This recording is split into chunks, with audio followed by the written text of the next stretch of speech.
예, 여러분 안녕하십니까. 세영연구소에서 온 이성현이라고 합니다. 저는 한국에서 고등학교까지 마치고 미국에 가가지고 학부하고 석사를 미국에서 했습니다. 그리고 중국에 가가지고 박사학위를 했고 중국에서는 제가 베이징에서 11년을 살았습니다. 그래서 오늘은 미중 관계에 대해서 저희들이 좀 보는 시간을 갖도록 하겠습니다. 오늘 강의는 제가 보통 이 강의를 1시간 반 동안 하는데요. 이 동영상 강의이기 때문에 좀 해보니까 동영상 강의는 이제 들으시는 분들이 좀 지루할 수도 있고 그래가지고 좀 말을 좀 빨리 해가지고 말의 속도를 높여가지고 1시간 반 강의를 1시간 정도에 하고 그렇게 빨리 좀 순발력 있게 하는 것이 좋겠다는 그런 이제 여러 피드백을 받아서 그렇게 대신 이제 내용은 똑같은 내용으로 전달하도록 하겠습니다. 우리가 이제 미중 관계에 이제 여러분이 보실 때 이제 뒤에 화면이 나올 텐데 어떻게 전달될지는 모르겠습니다만 이제 뒤에 제 옆에 화면이 나온다는 걸 인식하고 제가 강의를 하도록 하겠습니다. 우리 한국 사람이 먹고 살기도 바쁜데 미중 관계에 관심을 갖는 이유는 한국은 역사적으로 외교를 잘못해가지고 나라를 뺏긴 그런 뼈아픈 역사가 있습니다. 강대국 관계에서 한반도가 종속 관계로 되었던 그런 지정학적인 그런 역사죠.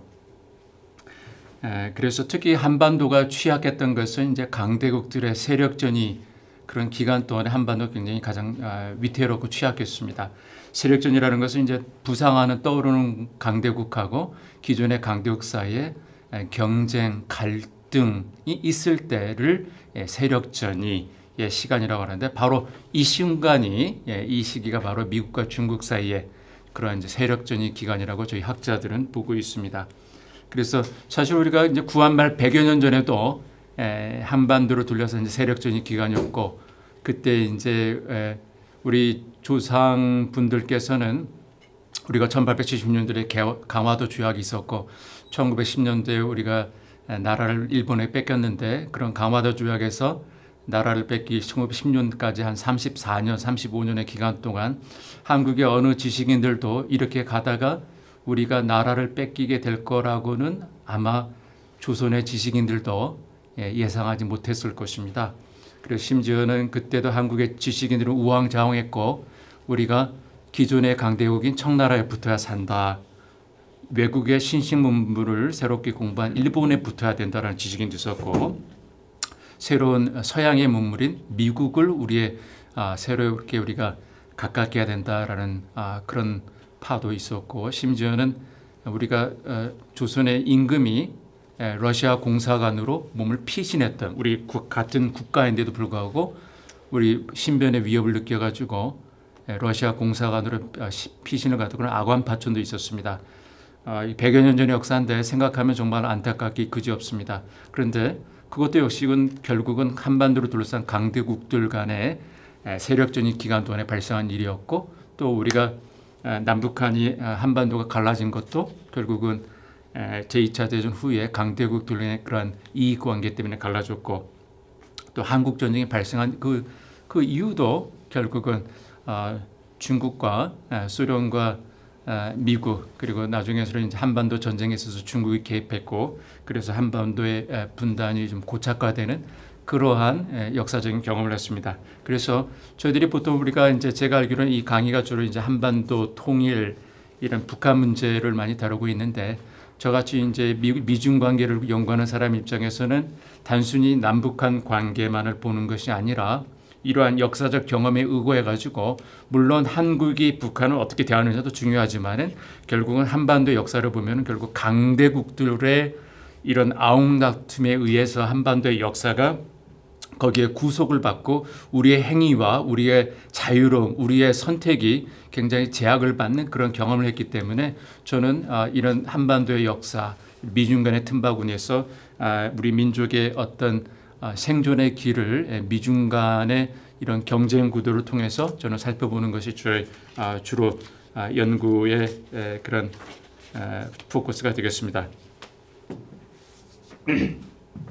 오늘 강의는 굉장히 쉽습니다. 딱 세 가지만 기억하시면 되겠습니다. 그것은 CPP라고 그냥 이렇게 해주시면 되겠습니다. 그래서 C는 choice, 선택이죠. 그래서 우리가 미중 사이에서 어떠한 선택을 해야 될 것인가, 미국을 선택하는 것이냐, 중국을 선택하는 것이냐, 아니면 미중과의 어느 국도 선택하지 않는 것이냐, 그렇죠? 보통 많은 한국 분들이 미국은 우리 한국의 동맹이고 중국은 우리 한국의 제1의 경제 무역 상대국이기 때문에 미국과 중국 둘 다 중요하다. 그러니까 우리가 미국과 중국 어느 한쪽도 선택해서는 안 된다라고 말씀을 하십니다. 그 말이 맞죠.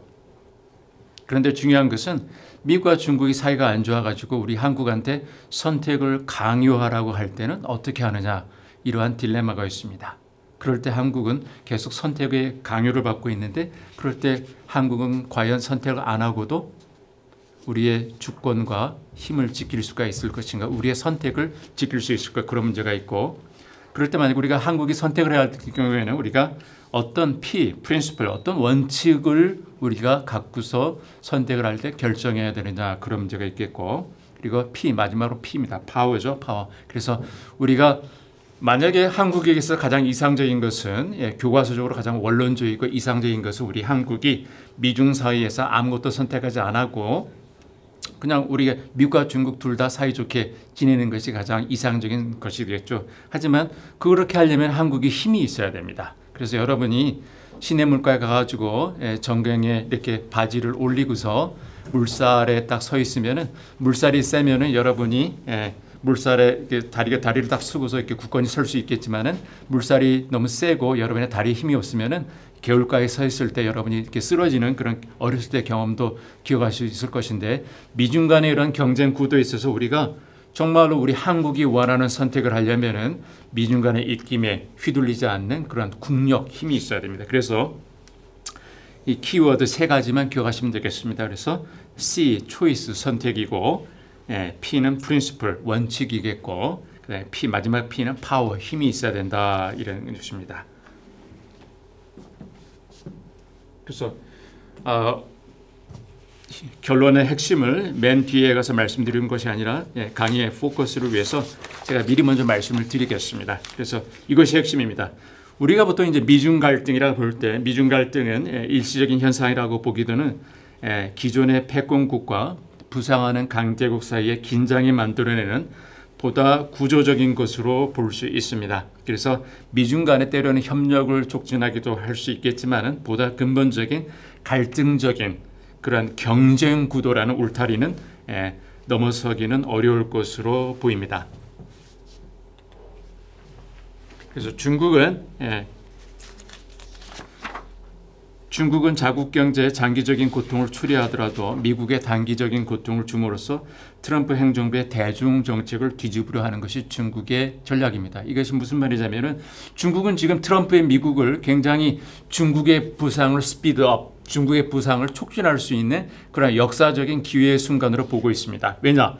트럼프의 미국은 굉장히 엉뚱한 미국이죠. 미국을 미국답게 하는 그런 힘의 원천적인 요소가 있습니다. 그건 중국과 틀리게 수십 개의 국가하고 동맹 관계를 갖고 있고, 세계 100여 국이 넘는 국가에 미군 기지가 있습니다. 그런데 트럼프는 미군 기지 너무 비싸다, 철수하자, 동맹 중요하지 않다, 동맹 돈을 내라, 이렇게 스스로 미국을 강하게 만들었던 동맹을 미국 안에서 와해시키는 사람이 바로 미국 최고의 지도자라는 것, 중국에게는 너무나도 좋은 거죠.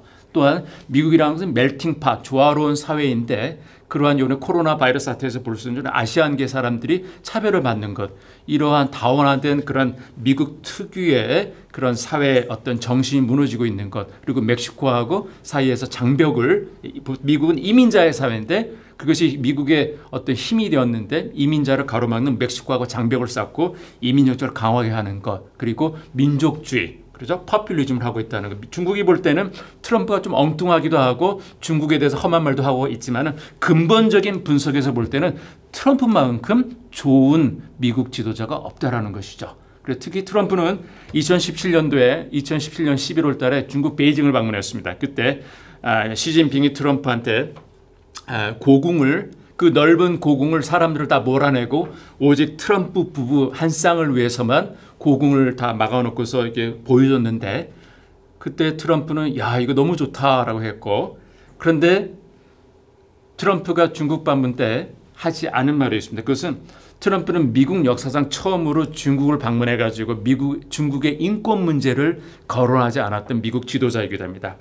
여러분이 미국의 외교를 보면은 누구가 대통령이 간에 중국을 방문하는 미국 대통령 지도자는 중국에 가면 꼭 해야 되는 그런 관례적인 발언들이 몇 가지가 있습니다. 중국의 인권, 언론 문제, 그리고 민주 투사들 이런 사람들에게 석방하라. 이런 사람들에게 인권적인 대우를 하라. 이런 말을 해야 되는 것이 결국은 미국을 상징하는 그런 힘이고 미국의 어떤 도덕성을 지켜주는 그런 원천인데 트럼프는 혼자 가가지고 넓은 고궁을 혼자 방문하고 너무 좋다라고 VIP 대접을 받아서 기분이 좋았지만은 처음으로 미국 역사상 중국에 가가지고 중국의 인권 문제를 거론하지 않았던 그러한 대통령이 바로 트럼프였습니다. 중국 입장에서 볼 때 이런 걸 볼 때 야 트럼프 저 사람이랑은 우리가 거래가 가능하겠구나. 트럼프 저 사람은 틀린 지도자구나. 이 사람이 좀 엉뚱하긴 하지만 우리가 트럼프의 이 시기에 무역전쟁이 있고 하지만은 결국은 이 시기가 우리 중국이 미국을 따라잡을 수 있는 역사적인 기회 순간이니까 이걸 잘 잡아야지. 이러한 굉장히 이것을 전략적인 역사의 추동의 시간으로 보고 있습니다. 어떤 사람들은 말합니다. 트럼프가 재선에 실패할 경우에는 미국의 대중 정책에 변화가 있을 것인가? 저는 그렇게 보지 않습니까? 아마 사람이 바뀌니까 그러한 스타일은 바뀔 수 있겠지만은 미국의 대중 중국을 억제하려는 중국의 부상을 억제하고 중국의 도전을 막으려는 그러한 근본적인 정책에는 큰 변화가 없을 것으로 예상됩니다. 자, 한국 입장에서 볼 때 한국은 미중 무역전쟁의 성격이 단순히 무역전쟁이 아니라 알고 보니까 미래를 둘러싼 패권전쟁의 성격을 띠고 있구나라는 것을 뒤늦게 지금 깨닫기 시작하고 있습니다. 이 한 발 늦은 인식은 미중 사이에서 한국이 어떠한 포지셔닝을 해야 되는지 더 큰 도전과 고민을 의미하는데 이것은 우리가 미리 대처할 수 있는 또한 그런 시간을 미리가 가졌다는 우리가 선제적인 어떤 구상, 대처의 방법을 우리가 고안할 수 있을 텐데 우리가 너무 준비가 안 됐기 때문에 이미 우리는 문제의 한가운데에 들어가 있기 때문입니다. 굉장히 안타까운 그런 사실입니다. 다음 핵심입니다. 그래서 우리가 단순히 미국과 중국 사이에서 기계적인 중립이나 미국과 중국 둘 다 중요하니까 어느 한쪽도 선택하면 안 된다라는 이러한 영리한 변명 뒤에 더 이상 숨어 있을 시간은 제가 보기에는 이미 지났습니다. 이것은 굉장히 도덕적으로 어떤 교과서적으로 옳은 말이지만은 우리는 선택하고 싶지 않은데 미국이 한국한테 자기를 선택하라고 하고 중국이 한국한테 자기를 선택하라고 할 때 한국은 어떻게 해야 됩니까? 사드 문제를 보십시오. 화웨이를 보십시오. 그렇죠? 일주일을 사이에 두고서 대한민국 서울에 있는 미국 대사는 화웨이를 선택하면 안 돼라고 했고 그러니까 또 중국 대사는 화웨이를 선택하라라고 했고 미국과 중국 두 강대국의 대사들이 대한민국 서울 한복판에서 이렇게 자기를 선택하라고 대한민국에 강요하는 듯한 모습은 어떤 면에서 우리가 100년 전에 그런 구한말의 시기하고 비슷한 면이 좀 보이지 않습니까? 물론 우리가 구한말의 시기가 똑같지는 않지만은 이러한 엘러먼트를 우리가 자꾸 분석하다 보면 그것과 유사한 점이 발견된다라는 것입니다. 그렇기 때문에 우리가 더 이상 교과서적으로 미국도 중요하고 중국도 중요하니까 둘 중에 하나 더 선택하면 안 된다라는 더 이상 그러한 교과서적인 답안에 모범 답안에 머물러 있을 그런 한가로운 시대는 이미 지났다라는 것이 저희 주장입니다. 그래서 저는 이것이 제가 예측하는 것입니다. 미중 무역전쟁에 대한 잠정적인 봉합이 이루어진다 하더라도 미국의 대중국 압박은 다양한 영역에서 지속할 것으로 저는 보입니다. 다양한 영역이라고 해서 이제 단순히 무역 문제가 아니라 군사 분쟁, 남중국해, 인도태평양, 인권, 종교 자유, 홍콩, 심지어 코로나 바이러스로 둘러싼 여론전, 선전전, 그렇죠? 이런 다양한 영역의 사이버 전쟁, 우리 한국에서는 잘 거론되지 않고 있는데 미국과 중국 사이에는 여러분들에게 들리지 않고 언론이 보도하지 않지만 굉장히 전쟁 수준의 치열한 사이버 전쟁이 지금 이 순간에도 벌어지고 있습니다. 그래서 제가 여기 봉합이라고 했는데 이것은 해결이 아니라 봉합이라고 쓴 것은 이유가 있습니다. 미국과 중국의 어떤 갈등이라는 것은 단순히 해결할 수 있는 그런 선을 넘고 갈등이 구조적인 양상을 보이기 때문에 이것을 해결할 수 있기보다는 그냥 이것을 꼬매고 봉합하는 수준에서 미중 관계는 앞으로 계속 다양한 영역에서 갈등이 확대될 것이라는 것이 저희 예측이고, 많은 분들이 그럽니다. 중국이 아무래도 미국에 좀 딸리니까 중국이 고개를 숙이지 않을까. 중국은 절대 항복하지 않을 것입니다. 이건 제가 나중에 왜 그런지 설명을 드리겠습니다. 앞으로 다양한 질곡이 예상되는 미중 갈등의 틈 바구니에서 한국은 지속적으로 안타깝게도 선택을 강요당할 것이다라는 것이 저의 예상입니다. 이 시기는 미중 간의 갈등이 어느 정도 지속될 것이냐면은 저는 이것을 적어도 한 세대라는 것은 보통 30년을 잡고 있죠. 그래서 올해가 2020년, 앞으로 30년, 2050년, 그렇죠? 이 시기가 맞아떨어져가는 이유가 시진핑이 중화민족의 위대한 부흥이라는 중국몽을 이루고자 하는 때가 바로 2049년이죠. 2049년은 제가 말씀드린 2050년에서 이제 1년 차인데, 보통 이제 2049년 애우기가 힘드니까 이제 2050년 그러는데, 2049년은 중화인민공화국이 세워진 지가 1949년입니다. 1949년 세워진 지가 딱 100년이 되는 그 시기에 중국은 중화민족의 위대한 부흥을 중화 질서 중심의 세계 질서를 다시 한번 세우겠다라는 것이 바로 시진핑의 중국몽입니다. 그래서 우리가 중화 민족의 위대한 부흥, 중국몽이라고 하는 이런 공산당의 프로파간다, 그런 논리, 그런 역사적인 배경, 중화 민족의 위대한 부흥을 세우기 100년 전에는 이전의 100년을 중국은 치욕의 역사, 서방 8개국에서 자기 국가가 유린당한 그런 치욕의 100년의 치욕의 역사가 있는데, 그런 100년의 치욕의 역사를 뒤로 하고 이제는 새로운 100년, 그렇죠? 새로운 100년의 역사를 열겠다는 것이 바로 시진핑의 중화민족의 위대한 부흥인 바로 중국몽입니다. 그래서 제가 말씀드린 대로 우리 한국에서는 미중 간의 갈등을 굉장히 좀 강 건너 불구경하듯이 조금 이렇게 어떤 분들은 심지어 좀 재미있다. 왜냐하면 두 개의 거인들이 막 싸우니까 왠지 흥미진진하고 막 붙으니까 우리가 이런 뭐 경기를 게임을 보듯이 이렇게 불구경하는 그런 것인데, 제가 볼 때는 우리 역사를 우리가 알고 있다라면 이걸 제가 볼 때 그냥 심각하게 봐야 되지 않을까 생각하고 있습니다. 그래서 맨 처음에 우리가 미중 이런 무역 갈등이 됐을 때 우리는 그것은 무역 마찰이다, 그렇죠? 무역 마찰이다. 그러다가 이게 좀 심각해지니까 관세 분쟁이구나. 그러다가 무역 전쟁으로 가네. 그러다가 이제는 이제 기술 전쟁이죠. 기술 전쟁. 기술 전쟁은 이제 영어로는 이제 Tech Cold War라고 그러는데, 이것은 기술적인 냉전이다라는 것이 이제 원뜻입니다. 그것은 기술적으로 벌써 이미 미국과 중국 사이에는 냉전적인 그런 시대로 이미 돌입했다라는 그런 뜻입니다. 그래서 한국에서는 아직도 인식이 보통 무역전쟁 여기에 머물러 있는 그런 분들이 대다수이고, 일부 분들은 좀 전문가 분들은 이제 기술전쟁까지 인식이 확대됐는데, 제가 볼 때는 앞으로 제가 볼 때는 이것이 확실하게 미중 간의 패권전쟁으로 갈 거라는 것이 저의 예상이고, 그렇기 때문에 우리가 한국이 좀 빨리 준비했어야 되는데 준비가 좀 안타깝게 좀 안 됐습니다. 그래서 제가 최근에 국회의원들에게 미중 관계에 대해 강의를 했는데, 국회의원이 저를 소개하면서 이렇게 말을 해요. 오늘 강의 주제가 참 시적절합니다. 제가 고개를 들고서 시적절한 것이 아니라 좀 늦었지요. 그러니까 이분이 조금 좀 체면이 깎이셨다고 생각해요. 그래도 좀 이따가 또 그러면 이게 언제 끝나겠습니까, 박사님? 그래서 금방 막 시작했는데요. 그래서 이분이 또 좀 이따가 그럼 한국은 뭘 준비해야 됩니까? 한국이 워낙 준비가 안 돼가지고 한국이 할 수 있는 것이 별로 없습니다. 이렇게 말씀드렸어요.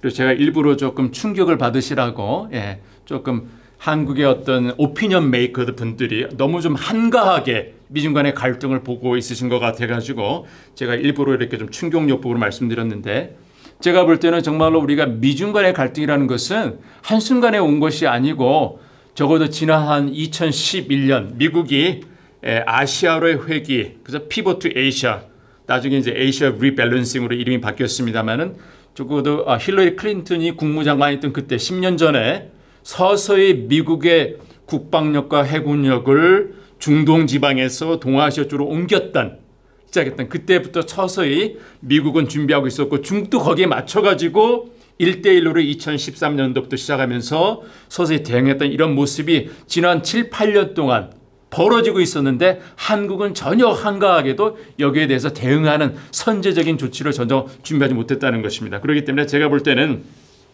우리가 미중 간의 어떤 이런 갈등에 대한 준비를 적어도 한 4, 5년 전에 우리가 좀 선제적으로 준비했으라면 참 좋았을 텐데 이미 우리가 준비가 너무 안 됐고 이미 우리는 이 문제의 한가운데 이미 내몰려졌기 때문에 한국이 할 수 있는 선택지가 굉장히 좁아진 상태입니다.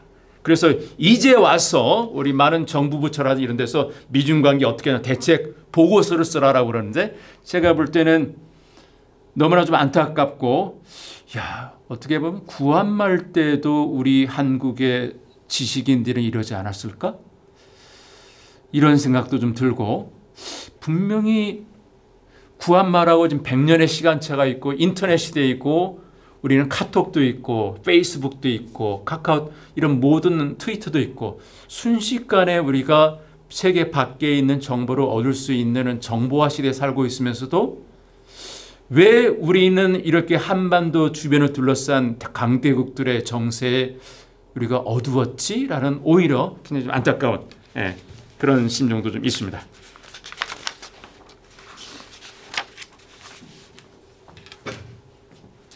그래서 제가 경제 전문가는 아닙니다만 보통 경제에서도 가장 기본적인 룰이 있다고 합니다. 그것은 이제 우리가 이제 믿져야 본전이지 이런 말도 있는데 경제의 뭐든 간에 경제 원칙의 가장 기본은 본전을 잃으면 안 된다는 것입니다. 그것이 가장 경제 투자도 마찬가지고 주식 투자도 마찬가지고 그렇죠? 그런데 미중 간의 어떤 무역 전쟁이라는 것은 결국은 싸우면 둘 다 손해입니다. 그렇기 때문에 한국에서 많은 분들이 싸우면 둘 다 손해니까 결국은 티격태격 하다가 금방 그만둘 거야. 금방 끝날 거야 라고 많은 분들이 예측을 했습니다. 그런데 지난 1년 반, 2년을 거치면서 미국과 중국이 서로 관세 전쟁을 하니까 서로 손해를 보고 있음에도 불구하고 둘이서 끝나지 않고 질질 오히려 사건이 확대되고 있다는 것. 여기에서 우리는 벌써 정신을 차렸어야 되는데 뭔가 둘이서 금전적인 손해를 잠깐 보더라도 뭔가 이루고자 하는 더 큰 목적이 있겠구나. 단순히 이것이 미중 간의 무역 다툼, 관세 분쟁이 아니겠구나라는 걸 깨달았어야 되는 건데 우리는 그걸 깨달았지 못했다는 것이죠. 그래서 제가 누누이 강조하는 것이 사안의 심각성을 한국이 좀 늦게 깨달았다라는 그런 말씀을 드렸고 그리고 우리가 단순히 미중 간의 무역 전쟁이 아니라 최근 미국 사회에서는 중국인들이 미국에 갈 때 비자 심사가 엄청나게 강화됐습니다. 제가 알고 있는 베이징에 있는 대학교 교수들이라든지 중국의 어떤 싱크탱크 이런 사람들이 미국 비자를 많이 거부를 당했어요. 제 이름을 다 밝힐 수는 없습니다만은 또 공자학원도 폐쇄를 미국 대학에서 많이 당하고 있습니다. 여러분이 아시다시피 공자학원이라는 것은 이제 중국 정부가 돈을 대가지고 외국에서 중국어를 가르쳐주는 그런 기관입니다. 그래서 한국에서 세계 처음으로 2004년도에 대한민국에 세워졌는데 아니 이렇게 중국 정부가 자기 돈을 대가지고 중국어를 공짜로 가르쳐주고 세계 곳곳에서 중국어 열풍이 불고 있는데 이렇게 좋은 것을 미국은 왜 이것을 막으려고 하는 걸까요? 그것이 공자관이 단순히 중국어로 가르치는 기관이 아니라 언더커버 스파이 에이전시 이것이 어떻게 언더커버 어떤 정보기관이라든지 정보기관 아니라면 적어도 정보 수집하는 아니면 중국의 어떤 담론 공산당의 담론을 그런 외국에 퍼뜨리는 그러한 어떤 선전적인 선전기관의 역할을 하고 있고 중국의 영향력을 외국에 심는 그런 영향을 하고 있으니까 지금 미국 대학에서 또 지금 공자학원을 폐쇄하고 있고 그런 움직임이 보이고 있고 제가 최근에도 하와이 대학에 강의했었는데 하와이 대학도 공자학원을 폐쇄하는 움직임이 있었고 그 이전에서는 스탠포드 대학도 공자학원을 세운 지 한 1, 2년 만에 다시 폐쇄했습니다. 중국이 돈을 준다고 그러는데도 돈을 안 받고 그냥 이걸 폐쇄해버리는 거죠. 그리고 여러분도 아시다시피 이제 화웨이 분쟁이 터졌고 그리고 최근에는 미국에서 중국이 미국의 첨단 기업의 산실인 실리콘밸리에 중국의 큰손들이 투자하는 것을 미국 정보기관이라든지 미국 안보기관들이 막고 있습니다. 그리고 보통 미국에서 미국의 가장 큰 안보 위협이라 그러면 이전에는 주로 러시아, 중국 이렇게 두 나라를 들고 있었는데 여러분이 지난 한 2년 반 동안 이렇게 트럼프 행정으로 보시면 처음에는 러시아 스캔들 터지고 그래가지고 러시아와 중국이 미국의 가장 큰 두 개의 안보 위협이다 그러는데 이제는 갈수록 러시아는 또 빼고서 중국이 미국의 가장 큰 위협이다 이렇게 The greatest challenge for America라고 마이크 폼페이오 미 국무장관이 하는 말을 여러분이 볼 수 있을 것입니다. 이번에 사실은 그 2월 달에도 독일의 그 뮌헨에 가면은 뮌헨 국제 안보 회의라는 것입니다. 거기에 가서도 이렇게 마이크 폼페오라든지 그 마크 에스퍼 미국 국방장관이 가가지고 주로 연설을 했는데 그 연설 주제 자체가 바로 중국이 위협이다. 그죠? 그리고 화웨이 제품을 거부하자 이런 것도 있었고 중국이 또 미국이 또 인도 태평양 전략 이런 거를 보면은 지금 현재 벌어지고 있는 것을 우리가 보면은 이것이 단순히 미국이 또 이렇게 방어 전략을 펴고 있는 걸 단순히 보면은 이것이 무역 전쟁, 무역 분쟁만은 아니다라는 것을 우리가 알 수 있습니다.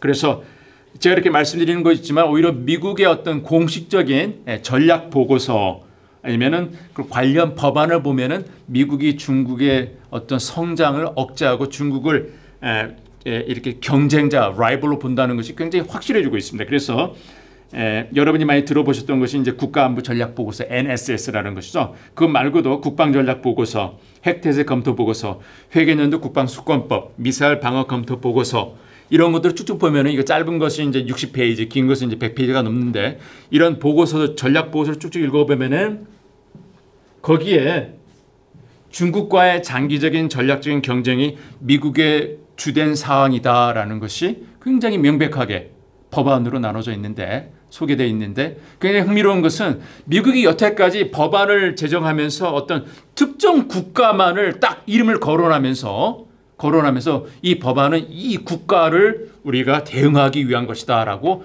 몇 가지의 법안을 이렇게 시리즈로 내왔던 적이 또 법안에 대고서 법안에다 확실하게 중국은 미국의 라이벌이고 경쟁자다라 이렇게 한 적이 없었다라는 것입니다. 그렇기 때문에 이러한 좀 특별한 경우를 우리가 잊지 말아야 되겠고 특히 우리가 국군수권법 여기를 보면은 중국과의 장기적인 전략적 경쟁이 미국의 주된 사항이다. 프라이오리티라고 있는데 이것을 선포한다로 적혀 있습니다. 여기서 근데 중요한 것은 여기서 주어가 미국 트럼프 행정부가 아니라는 것이죠. 미국의 법안은 미국의 의회가 선포하는 것입니다. 미국의 의회라는 것은 트럼프의 공화당 그리고 민주당이 양당이 동의해야지만이 이 법안이 선포되는 것이죠. 뭐냐면은 중국을 전략적인 경쟁자로 두고 보고 있다는 것이 민주당도 그렇게 생각한다는 것입니다. 그렇기 때문에 설사 우리가 11월 달에 미국 대통령 선거가 있어서 민주당에서 새로운 대통령이 당선되다 할지라도 미국의 대중국 억제 정책 그런 전반적인 기조는 바뀌지 않을 것입니다. 자, 우리가 중간 정리를 좀 해보겠습니다. 한국 사람은 미중 무역 전쟁에 대해서 세 가지의 인식 조정을 좀 겪고 있는데 그런 진화의 과정을 겪고 있습니다. 알고 보니 무역 전쟁이 알고 보니까 무역 전쟁이 아니구나. 이름은 무역 전쟁인데 오히려 앞에 무역이란 말은 빼고 오히려 전쟁에 더 가깝구나라는 걸 한국 사람이 서서히 깨닫고 있습니다. 그리고 금방 끝날 줄 알았더니 이게 좀 장기화 되겠구나 이런 것도 한국 사람이 좀 깨닫고 있습니다.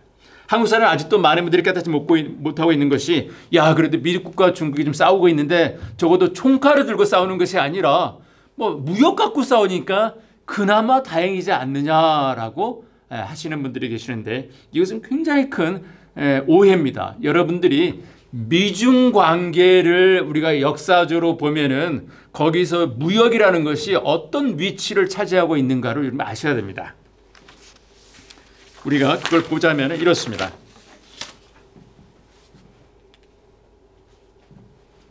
미국과 중국이 닉슨이 중국을 1972년에 방문했고 1979년에 중국과 수교해서 지난 한 40년간 미중 관계 이런 파트너십이 있었는데 여러분도 아시겠지만 좀 근본적인 차원에서 미국과 공산당 중국을 보자면은 이것은 굉장히 판이하게 틀린 국가입니다. 정치가 틀리지, 종교 틀리지, 사회 구조, 인권 문제, 그죠? 대만 문제, 티벳, 작년에 홍콩 문제, 언론 자유, 소수민족 핍박, 종교 억압, 이데올로기 차이 이렇게 미국과 중국에는 그 성격 구조 자체가 너무나도 충돌적인 요소가 많기 때문에 친구가 되려고 해도 친구가 될 수 없는 그런 구조적인 억제 정체가 너무나 많았습니다. 그런데 본질적으로 친구가 될 수 없는 이 두 개의 거대한 국가가 서로 싸우지 않고 지금까지 공존하게 할 수 있도록 해준 것이 바로 충돌을 막아줬던 것이 바로 무역이었습니다. 미국과 중국이 알고 보니까 야 나랑 너랑 사이가 좋지는 않은데 내가 너를 별로 사실 너 인상도 별로 안 좋고 내가 널 좋아하지는 않는데 너랑 나랑 장사를 좀 해보니까 너도 돈을 벌고 나도 돈을 버는구나. 비즈니스를 해보니까 너도 돈을 벌고 나도 돈을 버는구나. 야 그러면은 우리 싸우지 말고 다투지 말고 웬만하면 잘 해보자. 마치 조폭 간의 거래처럼 지난 40년 동안 미중 간의 어떤 충돌을 막아줬던 것이 바로 무역이었습니다. 이러한 경제적인 이익은 지난 40년간 미중 간의 충돌을 막아줬던 완충제 역할을 했었는데 마치 댐에 어떤 벽돌 하나가 빠져가지고 이제 댐이 무너지기 시작하듯이 지난 40년간 미중 간의 충돌을 막아줬던 그런 완충제 역할을 했던 그 벽돌, 즉 무역 상호 이익을 줬던 무역이 지금 무역 전쟁으로 지금 어긋나기 시작하고 있지 않습니까? 그러기 시작하기 때문에 지금 우리가 무역 전쟁을 야 미국과 중국이 싸우는 게 뭐 무역 갖고 싸우는데 그 정도야라고 볼 것이 아니라 여기에 뒤에 있는 배경에 있는 이런 큰 그림을 여러분이 보실 수 있어야 됩니다. 그래서 이러한 무역 전쟁이라는 것은 미중 관계를 지탱해왔던 그러한 버팀목이 무너지는 신호를 말하는 것입니다. 그래서 무역 전쟁이 퍼졌고 화웨이가 문제가 됐고 미국이 중국을 때리니까 중국도 막고 있는 것만이 아니라 중국도 무역 보복을 했죠. 그렇죠? 그리고 중국이 오히려 이제는 1년간 1년 반 이렇게 무역 보복을 당해보고 미국과 무역 전쟁을 해보니까 제가 이제 베이징에 실사화 조사를 자주 나가는데 처음에는 굉장히 중국 사람들이 미국을 두려워했어요. 우리가 미국이라는 세계 1등 국가 잠자는 사자의 코털을 건드린 거 아니야? 그래서 시진핑이 왜 괜히 트럼프 죄를 건드려가지고 왜 이렇게 우리 중국을 못 살게 만들어 이렇게 시진핑 책임론까지도 일부에서는 벌어졌어요. 그랬는데 여기에도 생각의 변화가 지난 1년 반 동안 있었습니다. 한 1년 반 동안 미국한테 맞아보니까 이거 맞아보니까 별로 아프지 않은데 이러한 생각의 전환이 지금 생기고 이게 지금 한국 언론이 못 잡고 있는데 그래서 오히려 이제는 중국이 자신감을 갖고서 이제는 좀 한번 해볼 만하다 이런 것도 있었고 그래서 중국이 반격을 나가기 시작했습니다. 그래서 여러분 이제 아시다시피 홍콩 문제 배후에 미국이 있다라는 것도 반격을 했고 코로나도 미군이 우한에 와서 퍼뜨린 거다 이렇게 언론들도 펼치고 있는 것처럼 이제는 여러분 보시다시피 미중 간의 갈등이 단순히 무역뿐만이 아니라 이렇게 다양한 영역에서 벌어지고 있다라는 것이죠. 그죠? 확대되고 있다라는 것. 그래서 이런 중국인의 심리가 바뀌었는데 그것은 미중 간의 관계가 사이가 좋아졌기 때문에 중국 사람들의 심리가 안정된 것이 아니라 오히려 앞으로 미중 관계가 어떻게 될 것이다라는 것이 불확실해진 것이 아니라 오히려 악화될 것이 확실하다. 이렇게 방향이 설정되니까 오히려 마음이 카타르시스를 겪으면서 차분하게 그럼 악화되는구나. 그러면 내가 더 이상 벌벌 떨어도 뭐 할 수 있는 게 별로 없네. 그럼 차라리 내가 할 수 있는 걸 해야 되겠다. 그렇죠? 내가 앉아서 걱정할 것이 아니라 중국이 할 수 있는 걸 해야 된다라고 그래서 오히려 중국 사람들이 굉장히 차분해졌습니다. 그래서 여러분이 제가 베이징이라든지 선전을 가보고 제가 화웨이 본사를 가보고 화웨이 베이징 연구센터도 가보고 그랬는데 거기 가보면은 놀랍습니다. 사람들이 벌벌 떠는 것이 아니라 굉장히 차분하게 열심히 일을 해요. 그리고 여러분이 왜 미국이 화웨이에 대해서 여러 가지 말이 많습니다. 화웨이를 이렇게 걱정하느냐? 한국에서도 이제 화웨이 본사를 가보신 분이 많지는 않을 텐데 화웨이는 단순하게 제가 있는 것도 굉장히 큰 건물인데 화웨이라는 것은 이런 빌딩 하나가 아닙니다. 화웨이는 서울특별시 뭐 이렇게 있는 것처럼 조그만 도시 하나 자체가 화웨이예요. 그 화웨이를 자기들이 캠퍼스라고 그러는데 그 캠퍼스 안에 빌딩이 99개가 넘게 있고 그 안에 호수가 있습니다. 그리고 그 중간에는 열차가 다니면서 사무실과 사무실을 이동하는 사람들이 있어요.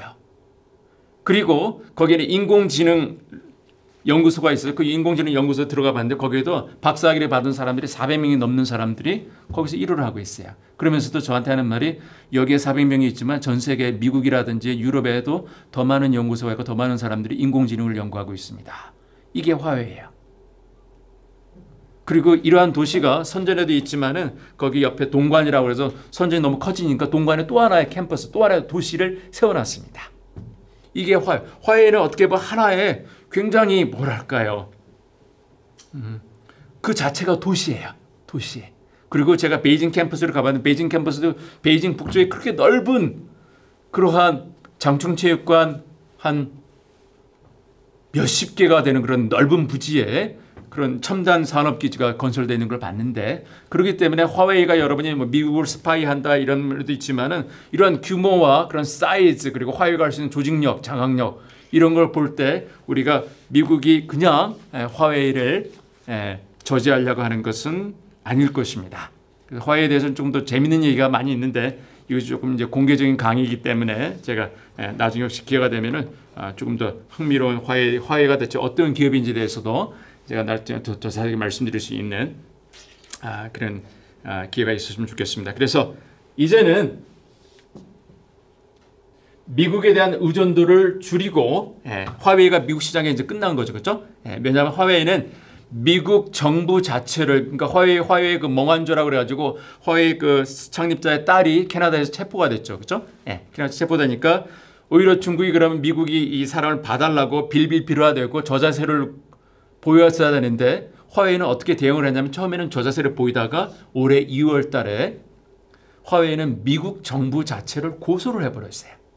불공정 무역으로. 그렇게 되면 미국 정부를 고소해버리면 미국 시장에 들어갈 수 있을까요? 안 들어갈까요? 못 들어가겠죠. 근데 화웨이는 왜 그랬을까요? 미국 시장을 이제 포기했다 이런 뜻입니다.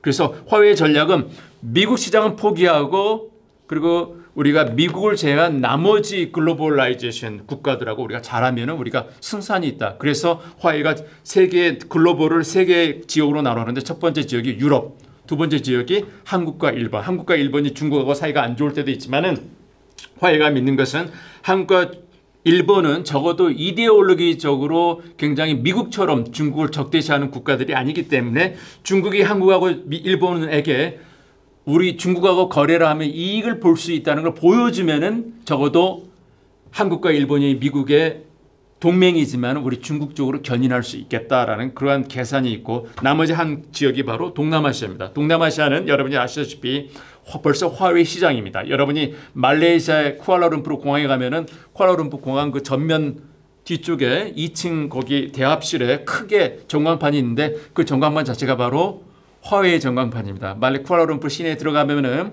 미국 대사관이 있어요. 근데 미국 대사관을 둘러싸고 있는 이 광고 보드가 그러니까 깃발이 쭉쭉 나와 있는데 그 깃발이 바로 화웨이 깃발입니다. 그래서 제가 읽는 그 말레이시아 교수가 바로 미국 대사관을 화웨이가 다 포위를 하고 있다. 이렇게 농담적으로 말하고 있는데 그만큼 우리가 생각하는 화웨이하고 어떤 특정 지역에서 화웨이가 발휘하는 그런 영향력은 좀 틀리다라는 것이죠. 그래서 벌써 동남아 시장은 20년 전부터 화웨이가 들어갔기 때문에 벌써 화웨이 시장이라고 봐야 되겠고 일본하고 한국은 우리가 LG가 지금 화웨이를 부분적으로 받아들였죠. 그래서 여기는 세모 지역. 유럽도 미국의 그처럼 강하고 좋은 동맹이라고 하는 영국, 프랑스, 독일도 미국 정부가 화웨이를 받아들이면 안 돼 그러고 있는데도 불구하고 부분적으로 화웨이를 받아들이기 시작했죠. 그죠?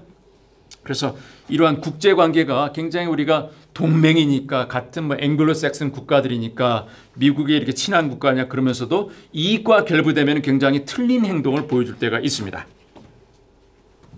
그래서 중국은 이렇게 미국과의 관계가 앞으로 쭉쭉쭉쭉 악화될 거라는 그런 현실을 받아들이고 중국이 할 수 있는 생존의 길을 찾아야 되겠다 이렇게 노력하고 있습니다. 그래서 우리 한국인들이 보통 한국에도 이제 두 갈래 분류의 사람들이 계신 것 같은데 한 부류는 이제 중국을 굉장히 높게 보는 분들이 계시고 어떤 이제 과대평가하는 분들이 계시고 어떤 이제 분들은 이제 중국을 좀 과소평가하는 분들이 계신 것 같아요. 그래서 제가 볼 때는 과대평가할 필요도 없고 과소평가할 필요도 없는데 제가 이 기사를 하나 가져왔습니다. 이 기사를 가져왔는데 이것은 이제 한국의 아마 그 보수 좀 주류적인 언론인 것 같았고 또 여기에 그 기자가 쓴 칼럼이 있는데 이 칼럼이 굉장히 재밌습니다. 그래서 우리가 생각할 바를 주기 때문에 제가 뽑아왔는데 독일에서 전자제품, 가전제품 박람회가 열렸어요. 그래서 이 기자가 독일에서 취재를 나갔습니다. 그래서 물론 이제 화웨이를 비롯한 이제 중국 제품들도 거기 많이 진열돼 있죠. 그래서 보니까 야 중국 뭐 화웨이 뭐 그런데 알고 보니까 굉장히 뭐 형편없더라. 그래서 처음에는 이제 형편없어서 뭐 중국이 뭐 부상하고 세계 제2의 경제 대국이라 하지만 아직도 우리 한국이라든지 일본을 따라하려면 멀었구나 이렇게 생각하고 있는데 마침 거기 현장에 나와 있는 한국 기업들, 전문가, 중역들하고 이렇게 대화를 할 기회가 있었습니다. 그래서 이 기자가 대화를 하면서 아니 이렇게 수준 이하의 제품들을 중국이 기업들이 내놨는데 이거 어떻게 보십니까? 이렇게 그러면서 이제 막상 한국 기업에서 나온 이런 대기업의 임원들에게 물어본 거예요. 그러니까 여기 보세요. 우리 IT 업계는 중국 기업이 두렵다. 그죠? 네. 중국 업체들이 당장은 한국 제품을 따라하고 말도 안 되는 호언장담을 하는 것 같지만 결국 중국 정부의 지원으로 또 넓은 내수 시장을 바탕으로 몇 년이 지나면은 결국은 진짜 기술을 선보이면서 우리 한국을 따라잡을 것이다. 이런 것이 바로 전문가들의 시각입니다. 그렇기 때문에 그러니까 이 기자도 좀 생각의 전환이 있었던 것이죠. 그래서 우리가 중국을 과소평가할 필요도 없고 과대평가할 필요도 없지만 우리가 좀 중국을 있는 그대로 바라보는 그런 인식도 우리가 필요하지 않을까라는 생각이 듭니다. 그래서 중국의 전략이라는 것은 중국은 무역전쟁에서 미국과의 경쟁에서 밀리고 있지만은 결국은 미국과의 경쟁을 단기적으로 보는 것이 아니라 장기적으로 보고 있습니다. 그래서 미국과의 어떤 지금은 밀리고 있지만은 앞으로 한 세대 30년 동안 우리가 시간은 중국 편이기 때문에 앞으로 중국 경제가 작년에 6%로 뚝뚝 떨어지고 했지만 앞으로 심지어 중국 경제가 5% 내로 떨어진다 하더라도 향후 20년 동안 중국 경제가 5%로 성장해 주면은 그냥 자연스럽게 그런 경제 흐름에 맞춰 가지고 여러분도 아시다시피 2030년에서 35년 사이가 되면은 중국 경제 총량이 미국 경제 총량을 따라잡는 그 시각이 옵니다. 그렇게 되면은 결국 중국이 미국을 초월할 것이다. 그래서 시간은 중국 편이다라는 그런 자신감이 있고요. 그리고 중국의 또 하나의 속내는 중국이 비록 화웨이처럼 미국 시장을 잃는다 하더라도 중국이 지금 세계 제2의 경제 대국인데 중국이 경제 대국인 일본을 초월한 것이 2010년도였습니다. 그래서 이제 중국이 세계 제2위가 됐는데 올해가 2020년이죠. 딱 10년이 흘렀습니다. 그런데 10년 만에 중국 경제는 벌써 일본의 3배가 됐습니다. 그것은 무슨 얘기냐면은 물론 화웨이가 미국 시장을 잃고 고전한다고 하더라도 2등인 중국하고 3등인 일본 사이의 경제 규모가 벌써 3배 차이가 나기 때문에 앞으로 장기간 동안 중국은 세계 제2의 경제 대국으로 남아가지고 끊임없이 미국을 괴롭힐 것이다 라는 것이죠. 그래서 그리고 또한 중국은 굉장히 경제 규모가 크기 때문에 미국이 중국을 고립시키려는 그러한 노력은 결국은 실패할 것이다 라는 것이 중국의 전략입니다. 이런 가운데 미국의 친한 친구였던 이제 제가 말씀드렸던 영국이라든지 독일 이런 국가들이 화웨이 이런 부분에 있어서 미국의 말을 안 들어주는 친구들인데 불구하고 미국에게 약간 배신 같은 행동을 할 수도 있고 하는 것도 보였고 이번에 코로나 바이러스 사태로 큰 피해를 봤던 이탈리아 같은 경우에는 미국 서방 G7 국가 중에서 처음으로 중국 1대1로에 참여하겠다고 공식 선언을 했습니다. 그렇죠? 즉 미국 동맹 국가들 그런 진영이 지금 와해되고 있는 그런 모습도 보여주고 우리가 보고 있습니다. 그렇기 때문에 지난 2년 동안의 미중 무역 전쟁을 우리가 보게 되면은 여러 가지 시각이 있겠습니다만은 또 여러 가지 분석을 할 수 있는 것들이 있겠지만은 지난 2년 동안을 보면은 중국이 미국한테 밀리면서도 중국이 미국한테 크게 손해를 본 것은 별로 없어요.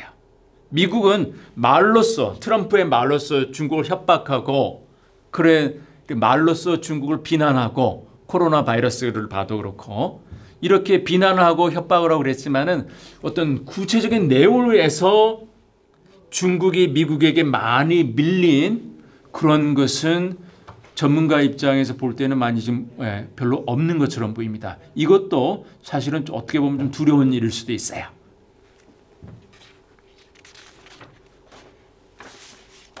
그래서 다음 슬라이드를 이거 좀 넘어가고. 그래서 중국이 그럼 왜 미국에게 밀리면서도 항복할 수가 없느냐? 제가 말씀드렸듯이 중국은 단기간을 노리는 것이 아니라 장기전을 노린다고 그랬죠. 이것은 미중 무역전쟁 1차 합의도 마찬가지입니다. 미중 무역전쟁 1차 합의가 1월 15일 달에 있었는데 1월 15일에 있었는데 그것은 앞으로 결국 그 핵심은 2천억 달러의 상품을 미국 상품을 중국이 산다라는 것이죠. 그래서 중국이 얼핏 보면 중국이 이제 지는 것처럼 보여요. 그런데 내용을 자세히 보면은 2천억 달러의 미국 상품을 중국이 사긴 사는데 앞으로 2년에 걸쳐서 산다라는 내용이 있습니다. 지금 당장 사는 것이 아니라 앞으로 2년 동안에 걸쳐서 산다라는 거예요. 만약에 2년 동안에 걸쳐서 트럼프가 당선이 안 되면 어떡하려고 그래요. 그렇죠? 그런데 또 하나의 조건이 또 있어요. 2천억 달러의 미국 상품을 사는데 시장 상황에 따라 depending on market conditions 시장 상황을 봐가지고 산다 그랬어요. 시장 상황이 나빠가지고 안 산다 그러면 어떡하려고 그래요. 그래서 미중 무역전쟁 1단계 합의를 봐도 어떻게 보면 중국이 많이 양보한 것처럼 보이지만 거기에는 여러 가지 이렇게 도망갈 수 있는 중국이 지키지 않아도 되는 그러한 루프홀, 빠져나갈 수 있는 구멍이 있기 때문에 이것이 앞으로 제대로 지켜질 수 있을까라는 것도 특히 이제 코로나 바이러스 때문에 이제 앞으로 상호 사태가 어떻게 될지 잘 좀 우리가 향방을 좀 지켜봐야 되겠고 또 하나 우리가 중국이 미국에 밀면서 항복할 수 없는 이유가 이것이 바로 중국의 핵심 이익하고 결부된 상황이기 때문에 그렇습니다. 그래서 중국에는 이제 핵심 이익,核心利益라는 이런 단어가 있어요. 단어가 있는데 거기에는 여러 가지 상황이 있는데 경제 발전이 있습니다. 즉 경제 발전을 하려는 것은 중국의 핵심 이익이다라는 것이에요. 그런데 중국이 하려고 하는 이제 경제 발전 1대1로 중국 제조 2025, 그죠? 중국몽, 그죠? 기술 혁명, 그죠?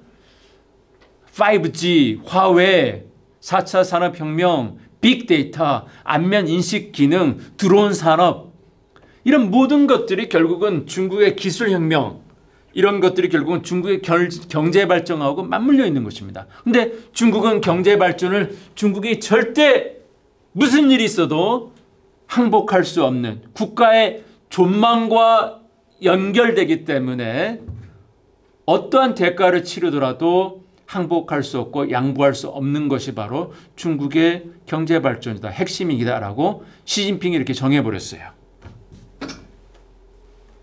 이렇기 때문에 중국이 이 설사 중간에 미국에 대해서 항복하고 싶다 하더라도 중국은 이제 배수의 준을 쳤기 때문에 항복할 수가 없습니다. 특히 시진핑이 추구하고 있는 1대1로 프로젝트 같은 경우는 중국의 공산당 헌법 안에 들어가 있어요. 중국은 사회주의 국가이기 때문에 법이 두 가지가 있습니다. 이는 국가의 법이 하나 있고 근데 뛰는 놈이 나는 놈이 있다고 국가법 위에 또 하나의 법이 있는데 그것이 바로 공산당 법입니다. 그래서 국가법과 공산당 법이 있는데 그걸 이제 당장이라고 부르는데 어느 것이 더 셀까요? 국가법이 더 셀까요? 공산당 법이 더 셀까요?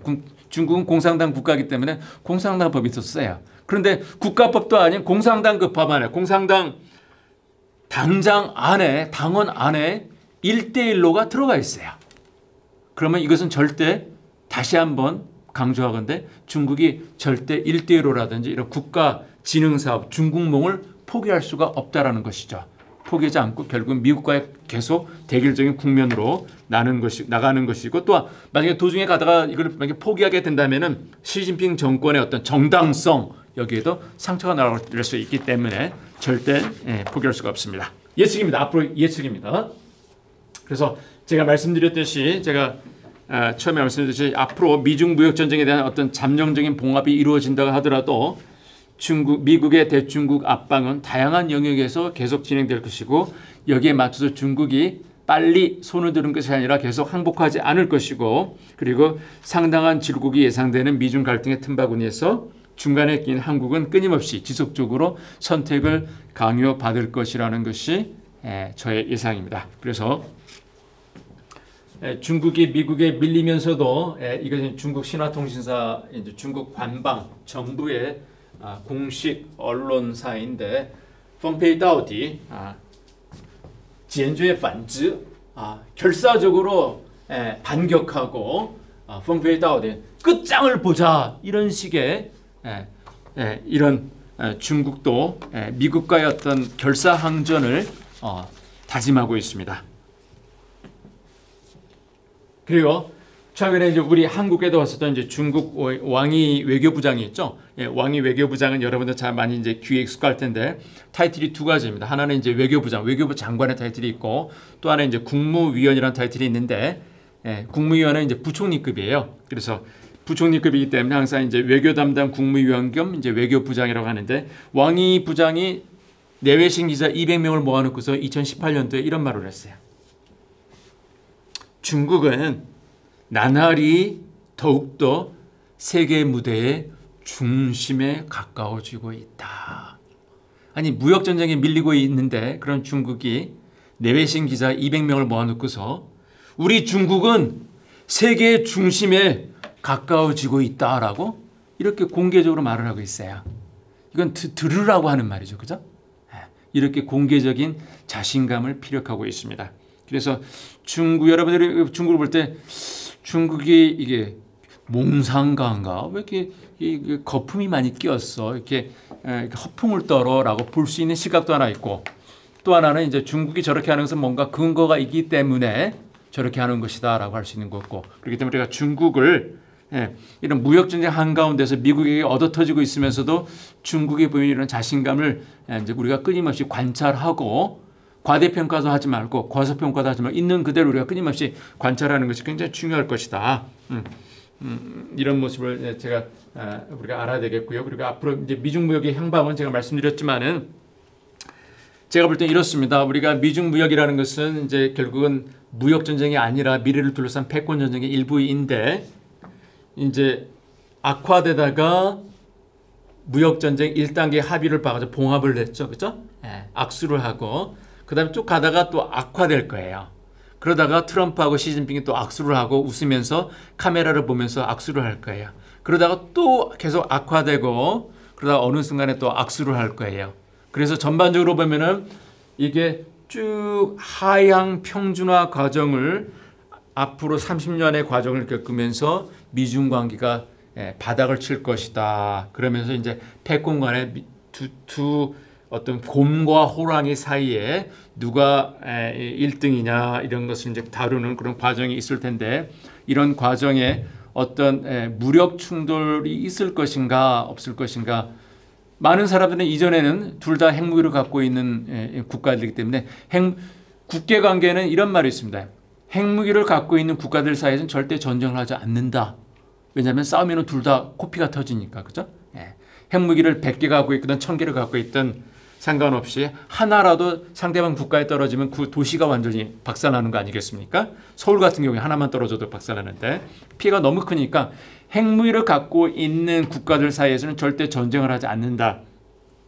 라는 어떤 이제 격언도 있는데 적어도 제가 볼 때는 미국과 중국이 핵무기를 갖고 싸우지는 않을지언정 적어도 남중국해를 둘러싼 어떤 국지전 아니면은 우발적인 충돌 아니면은 미국과 중국이 직접 싸우는 것이 아니라 대리전쟁이라고 하죠. 프락시 워 대리전쟁. 자기들끼리 싸우면은 너무나도 전면적으로 나가면 피해가 크니까 이 꼭두각시를 이렇게 앞에다가 대리를 하나씩 세워둬 가지고 대신 싸우게 하는 이러한 양상으로 서로 힘을 이런 좌우를 가리지 않을까 이런 것도 우리가 굉장히 경계해야 될 앞으로 흐름이지 않을까. 사실은 한국 전쟁도 어떻게 보면 이제 미국과 중국 사이의 대리전의 대표적인 거였죠, 그렇죠? 그래서 미국과 중국이 싸우는데 그 싸움의 현장이 격동 현장이 결국은 한반도였다는. 그렇기 때문에 우리가 왜 우리 한국의 한반도에 살고 있는 우리가 미중 간의 이런 경쟁 구도를 우리가 강 건너 불구경하듯이 보면 안 되고 좀 심각하게 봐야 되지 않을까라는 그러한 생각입니다. 그래서 더 자세한 내용은 제가 책을 한 권 썼는데 이 책을 보셔도 되겠고 자 마지막으로 요점 정리를 하겠습니다. 제 강의에서 여러 가지 말씀드렸으면 딱 애울 것은 딱 세 가지밖에 없습니다. CPP라고 하시면 되겠습니다. 그래서 C는 choice, 미중 사이에서 우리 한국은 어떤 선택을 해야 될 것인가, 그렇죠? P, principle, 미중 간에 우리가 선택을 해야 된다면은 어떤 원칙을 갖고 우리가 선택해야 될 것인가, 그렇죠? 여기에는 대한민국이라는 국가는 어떤 국가인가라는 것도 우리가 좀 생각을 해야 됩니다. 그래서 우리가 정말로 우리 대한민국이 걸어온 길을 볼 때 민주화의 길, 산업화의 길을 겪으면서 어떤 대한민국이 손해를 보더라도 절대 포기해서는 안 될 그런 어떤 핵심 가치가 있는 국가인가? 그런 가치가 만약에 있다면은 미국 간의 갈등에서 우리가 어떤 압력을 받더라도 어떤 이익과 대한민국이 갖고 있는 가치 사이에서 선택을 강요받을 때 여러분들은 어떤 걸 선택하겠습니까? 그리고 미중 사이에 우리는 선택을 하고 싶지 않은데 미국과 중국이 사이가 안 좋아가지고 우리 한국한테 선택을 강요할 때는 어떻게 하시겠습니까? 그렇죠? 그래서 굉장히 우리가 교과서적으로 볼 때 가장 이상적인 것은 미중 사이에 우리가 선택을 하지 않으면 되는 거예요. 그런데 마지막으로 P, 파워. 선택하지 않으려면 대한민국 국가는 힘이 있어야 되는 겁니다. 그런데 제가 안타까운 것은 대한민국이 미중 간의 어떤 이러한 파도, 경쟁의 파도를 넘을 수 있는 그런 뚝심, 중심을 바로잡을 수 있는 뚝심이 있을까? 약간 좀 안심이 안 되는 부분이 있고 여기에는 군사력과 경제력이 있는데 적어도 전문가 그룹에서는 군사력보다는 현재 상태에서는 경제력이 굉장히 중요하다고 우리가 보고 있습니다. 그런데 지금 한국 경제 쪽에 좀 안심이 안 되는 부분이 좀 있습니다. 그래서 우리가 화두처럼 던지는 말씀입니다. 우리가 CPP, 그래서 미중 사이의 어떤 선택의 문제, 우리가 지켜야 될 원칙, 어떤 선택을 할 때 그런 지켜야 할 원칙, 그리고 미중 사이의 그런 파고, 경쟁의 파고를 넘을 수 있는 그런 힘이 대한민국 국내와에 있는 것인가? 우리가 생각해봐야 되겠고, 특히 이제 많은 이제 우리 기독교인들 분들은 우리가 한국을 볼 때 우리가 150년 전에 한국에 기독교가 들어와가지고 우리 일제 시대 때도 바로 기독교인들이 우리 신자분들이 우리 기독교인들이 우리 일제에 항거했고 굉장히 애국운동에 동참하고 한국의 민주화 운동에서도 기독교인들이 기독교가 우리 앞장섰지 않습니까? 그렇기 때문에 우리가 교회에 나가서 하나님의 신앙을 우리가 잘하고 우리가 마음 청구해가는 것도 중요하겠지만은 우리 선조도 우리의 선배들도 그런 것처럼 우리가 교회에 다니는 분들이 어떤 국가의 장래, 국가의 역사, 국가의 미래에 대해서 같이 동참하고 고민하는 그런 것도 굉장히 필요하겠다라고 저는 생각하고 있습니다. 그래서 일단 이렇게 강의를 여기서 마치겠고 혹시 질문이 있으면은 질문을 좀 받도록 하겠습니다. 그래서 제가 알기로는 이 강의가 녹화가 되기 때문에 좀 이걸 강의를 비디오로 보시는 분들은 질문을 하실 수 없을 것 같은데 혹시나 앉아 계신 분들 중에서 혹시 질문 있으면은 질문 좀 몇 가지 받도록 하겠습니다. 강대국들은 역사적으로 줄 세우기 시키는 게 중간에 있는 약소 국가를 자기 편에 줄 서게 시키는 것들이 바로 강대국들의 DNA입니다. 그래서 우리가 원칙적으로 이론적으로 이상적으로 우리 한국의 선택은 중립주의로 나가야 돼. 맞습니다. 그런데 현실은 그렇지 않을 수가 있습니다. 그렇기 때문에 제가 말씀드린 한국이 과연 그런 국력이 있고 또한 이런 풍파를 넘을 수 있는 어떤 내구력이 있는 것이 있을까? 그게 굉장히 문제고 또 제가 걱정하고 있는 것은 제가 20년 동안 한국 바깥에 있다가 이제 귀국을 했는데 와서 보니까 한국 사회가 지난 수십 년 동안 한국 사회가 갈라진 이유가 하나 있는데 보면은 북한을 들고서 한국이 좌와 우로 나눠져 있습니다.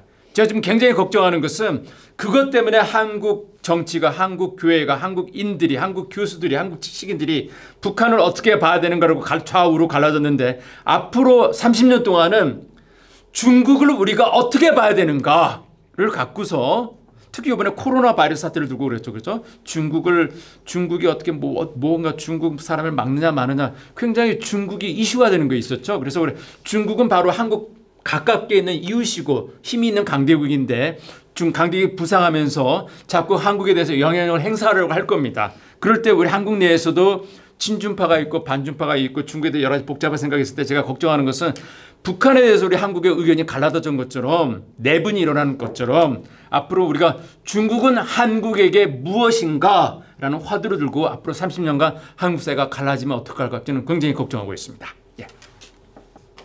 네, 여기서 마치도록 하겠습니다. 감사합니다.